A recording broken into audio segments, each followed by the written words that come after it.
Welcome back, Mongo Fix. Well, if you saw the post a while back now, all Mongo's duckies gone. We got the empty duck coop. If you don't remember, just real quick fill you in on the story. All Mongo's duckies were out here in the coop having a great winter. And then a bobcat showed up. At that same time, the bobcat jumped in. Mongo wifey came out to check on the ducks. You know, it was cold, so you got to give them some more water and stuff. Saw the bobcat run into the house. She get her 9mm pistol, execute the bobcat, but unfortunately, bobcat killed one duck. So Mongo and wifey take the other ducks inside because some of them were injured and whatnot, and wanted to give them best chance of staying warm, mending injuries, things like that.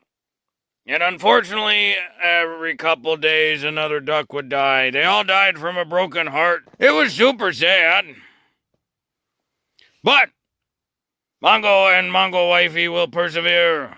We get more duckies. Get those eggs in the incubator, and this is the one Mongo got. And if you do get this one, it comes with instructions on how to do it all. These are Cayuga and chocolate runner mix, so we going off a Cayuga egg. It take about 28 days to incubate. We set the temperature of the incubator at 99.5 degrees Fahrenheit. There's about plus or minus 0.5 degrees for this incubator. Be sure to just check your own if you use a different one. Got 5 in there. Like to see them about 50% humidity, and humidity sensor's kind of funny. They're not the most accurate, so that's pretty close, but there is a little channel of water in there. Mongo's got his lovely assistant to help. So we got just regular water in there, and we pull out the little fill port. And just add water. Can just barely see it down there. But you add water till it's full. Don't forget to close the plug back in. They've been in there a little bit now. Oh, actually, it's time to candle them. Now, this incubator kit comes with a little candling thing. It's nothing more than a really bright LED flashlight. We're 8 days in right now. Normally, about a week after you start the incubation, it's time to candle the eggs to check if they're fertilized or not, or if they're gonna take. If they are, then you'll actually see like veins and blood and stuff inside the egg, and that is the beginning of a little baby duck, or a duckling. Now when you candle your eggs, Mongo's gonna turn the light of the camera off just to make it easier to see, but you don't want this cover open too much because the eggs are really sensitive to losing all that humidity and the temperature. So we're going to be kind of quick here. Lift up just one side, and we'll get that light in there. Push it right up on the egg, and you can kind of see right there some veins. All right, next one. Got some vein growth there. Some there.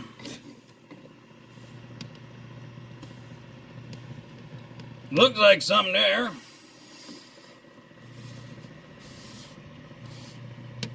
Maybe that one. All right, now we're done. You don't want to be too much longer than that, and this little incubator's flashing because it's trying to get back up to temp now because it noticed there was a big decrease. Well, that good news for Mongo. I mean, there are 4 in there for sure. The one, not 100% sure. Mongo not sold on it, but you never know until they actually start cracking.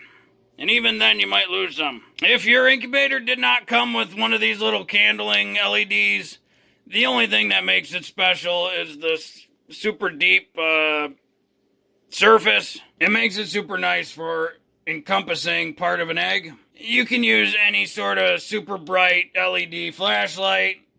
Now, obviously, this is a hard-boiled. You're not going to see anything. But you can still get the picture of if you see the blood vessels in there or not. Almost back up to temp, and of course the humidity's gone since the lid was open. Just a couple of other things to note about incubators. When you place the eggs in there, be sure to place the big side or the large side of the egg up. So the small portion of the egg sits down inside of the little cup. Don't freak out, this is not one of those eggs. This is the big wide top end. This is the skinny end. So when you place them in the incubator, the skinny end goes down. So the wide end is up top. Some of your incubators, the eggs will be on the side and they get turned. This incubator does not do that. It turns the eggs side to side. So it's got these little trays and it's got that little electric motor and it's basically spinning all the time, but it's such a gear reduction that it takes a really, really long time for it to swing from one side to the other.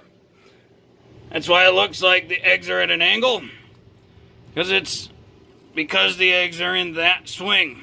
Then it'll swing back the other way. Mongo get this one because it will handle regular chicken eggs and large duck eggs. Duck eggs are a bit larger than chicken eggs. Not all incubators can handle duck eggs. So if you're going to do ducks, just something to be aware of. The other thing is that each breed of duck or chicken, whatever, takes a different amount of time, temperature requirements, and potentially humidity. You'll have to look up and adjust as needed. This machine real easy to change. Push and hold the mode button and this light starts blinking. Starting with the temperature, then you can change it up and down to what you want. Hit mode again, then the day you can select. Mode again, and it runs. It will maintain the temperature plus or minus 0.5 degrees Fahrenheit, and then count down the days. Once the days get to 0, it will continue to run and hold that temperature. Usually that just means when it hits 0, the eggs are going to start to crack, because the little buggers are going to want to get out. So you still want to keep the heat on there, but we'll go through that when we get to that point. We got 20 days to wait. Mongo's got some stuff to do. While your ducks are cooking for 28 days, it's a perfect time to set up the brooder.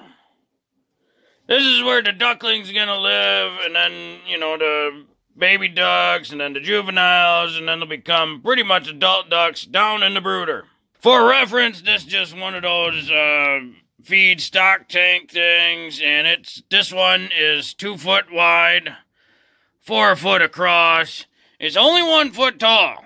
2 foot tall would be ideal. Now you gotta make sure you got a heat bulb. This is just a red heat bulb. It runs 24/7. Just got it on to show, but we'll wait till we get ducklings in there to actually turn it on. Also got just a LED light set up. This one just using to simulate daylight. Idea being in the morning you come down, turn the daylight on, and then before you go to bed, you turn the daylight off, so that way the little ducklings can get a sense of a day-night cycle. The red heat light is not going to bug them. It's to keep them warm because they like to be up to a certain specified temperature when they're young and whatnot. When they're ducklings in the beginning, we just put down a towel for their bedding, so to speak, mostly because ducklings are not the brightest.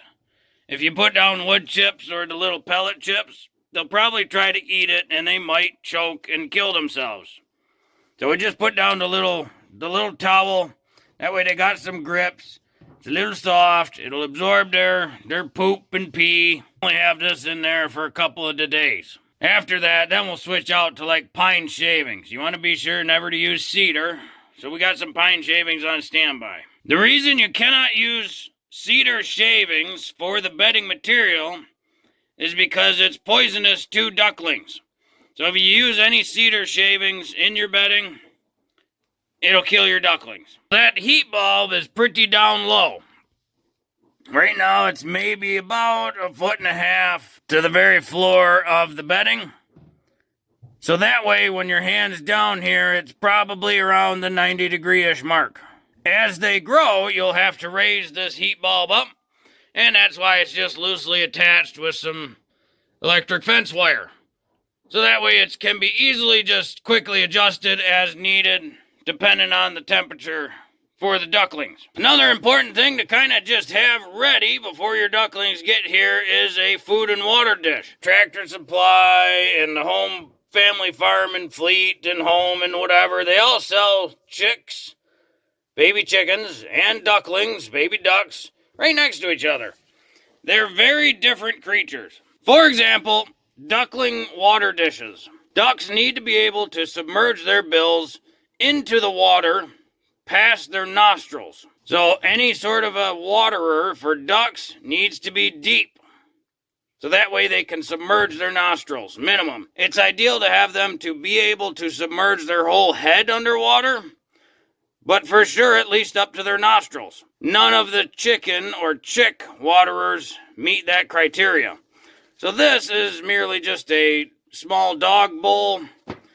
We'll put food in one side, fill it up with water, and then we'll have to monitor and keep that up with water. Ducklings, ducks, as they grow, they love water. They're going to splash it everywhere. So for a brooder, when you get your base set up, whatever you're going to use, a tote, a metal bin, whatever, you get your lights set up, Mongo recommends putting a little plastic liner around it.